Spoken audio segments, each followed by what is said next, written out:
Doodlebud here. Today we're playing a game called Cheap Pens, Fun Nibs. When you start checking out the fountain pen hobby, you might feel that you have to spend a lot of money to enjoy it. That is not true. Here is one of my favorite low-cost pens. I'm going to show you some fun nibs. The other day I was showing the grind I did on my little Lamy 2000 to have a cool architect nib. I compared it to the Scribe nib by Josh Lax. This is not an inexpensive pen. It's definitely not the most expensive pen. This one's pretty hefty in price, but it is also out of the price point for a lot of folks. So here we go. I got these. I've done the review on it. This is the Hongdian C1. It's kind of a very favorite everyday carry. I really like it, especially this yellow. The yellow is my favorite color. But the nib selection is kind of lackluster. But what you can do for a few bucks, and I'm going to show you how to swap them out, you can get a few different nib options. So this one is a Fude Nib. Some people say Fude, or maybe it's a Fuddy. I don't know how you pronounce it. But anyways, it's maybe, I don't know, $6-ish, something like that as an add-on for the nib. This is another nib. I'm going to show you how to put it on here. This is a Naginata nib, different line characteristic. So let's get going, show you how to do this. To swap out the nib on this particular pen, you could take the whole thing apart and potentially damage it.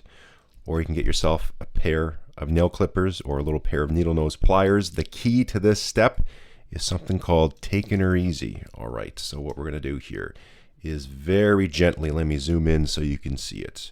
All right, just ever so gently, just hold the nib. We're not trying to cut the nib off. You pull back, and that's it. You should be able to do it without snapping off the front of it. Take the new nib. So this is the Naginata nib. I'll leave links down below. So what this does, well, I'll show you in a second, but it changes the line width depending on the angle. The other nib, the Fude nib, it sort of mimics an architect nib. Then just a little pressure to put it down. Now you swapped out the nib, you're ready to have fun. You can also get the Naginata on a Lamy Safari knockoff pen. I mean, that is probably the most copied fountain pen there is. Oh, that's a tight seal. Man, oh man, this is my favorite red ink. It's also the first red ink I ever bought. You know what? I haven't used it for a while. So let me shake it up. But I'll leave a link down below. I would show you the pen. I bought one, that fake Safari with the Naginata nib. It was, I don't know, $8 Canadian, maybe $9, something like that. Super cheap. All this stuff I got, this was a super deal. Normally they're a little bit more, but I got two of these for, it was I think $8.99 US with free shipping. It was this ridiculous smoking deal. I saw it. I didn't need them, but I thought, let's get them and let's also have some fun nibs. So we're going to load this one up. We got the nib ready to go. This ruby red is a really nice red ink. I always thought these would be good for, say, if you're a teacher and you need to mark some students' papers and stuff like that, you can change the line width. So if you need the bold stuff, this would be a good style nib for that. Same with the architect as well. Whoops, that's all there is to it. Let's get out some paper and show you how these nibs work. Now the paper I'm using today, I changed it slightly. It's still Muji. Normally I was going for the A5 size, so these are really great. I decided to step it up and go for the B5. So same type of paper you get in there, and it's got the same cover on there, and it's, you know, you just pull it apart to fill it up. It's quite nice. The paper selection isn't as large on the B5 size, but you still get their nice Japanese paper.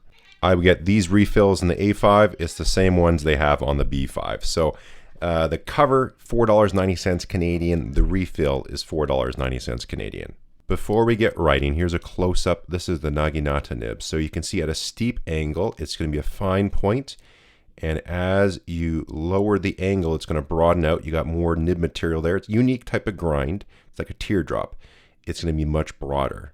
And here's the Fude nib, same thing, but just different idea. It changes with writing angle. So if you're very vertical, as I'll show you in a moment, be a very fine line. And then as you go down, you'll still have a fine line on the downstroke, but it'll be wide on the cross stroke.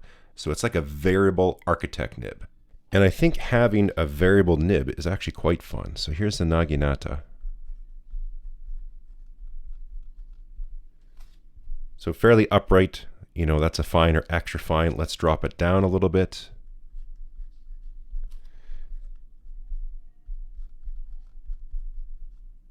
That's definitely a broad, maybe probably double broad. Let's go quite low. Okay, I think that's sort of maximum right there. So if I go a little bit higher, sort of in between somewhere, maybe I can get it as a medium.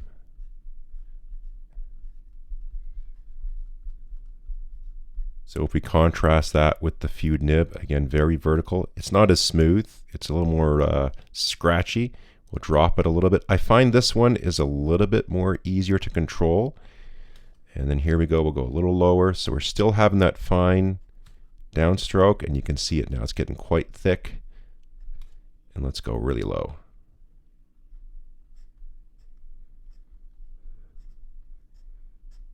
I always pictured if you were a teacher and you were grading papers, you could write, a little note or a comment somewhere. But if you needed to circle something or put the big grade on there, if they did a great job, you can give them a big A+ on there. Or if they did terrible, lay it down.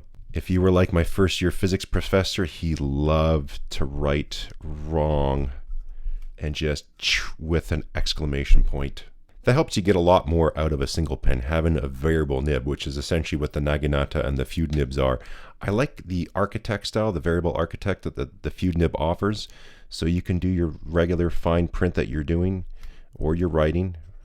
I find, again, just like I do with my architect nib that I ground here and the Fude, I do prefer them for printing. I just find with writing it doesn't seem as nice.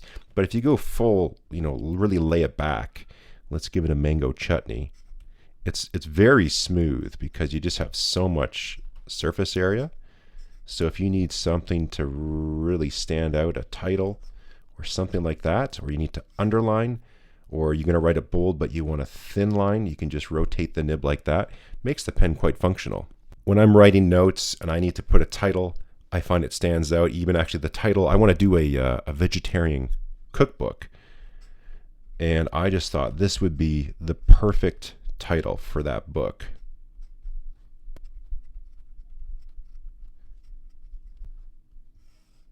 There are other places that you can get custom nibs. I know there's one called the Bobby Nib. I have the Bobby Nib. It's an architect nib. It's a number 6 nib. I have it on another pen, so it's an architect grind. I was getting it for about $20. That was a number of years ago. I think it's significantly higher in cost now. Availability is a little bit tricky. These nibs, they're fairly cheap. This was the most expensive one. There's different sizes you can get to. This is, I believe, the 0.7 millimeter according to my eBay purchase history. So the nib I bought on eBay, I couldn't find it on Aliexpress. These pens I got on Aliexpress. Again, I'll have links down there. And the nib I also got on Aliexpress. There could be other places you get nibs and other types as well. I'm sure some folks will leave notes down there in the comment of other places they found different nibs for these pens. But that is one way to really enjoy fountain pens, everything they have to offer, all the different nib types on a budget. I mean, $10 and under, somewhere around $10. You can get a pen that will come with a regular nib, and if you want to have some fun, you just slap on another nib. Now, while I love my Visconti Homo Sapiens with a custom ground nib on here by Mark Bacchus, it is absolutely perfect. It's also absolutely very expensive. So you don't have to spend a ton of cash. These are my top picks for affordable pens with cool fun nibs on there. Like I said, there is a Lamy Safari knockoff version. I flash it on the screen here. You can pick those up. I'll have a link down there below as well. I would show it to you, but I misplaced the pen. Cannot find it. I looked all over. Don't know where it is. But anyways, hit the subscribe button if you haven't. Check down there in the description for all the details. Thumbs up, comments. We'll catch you next time.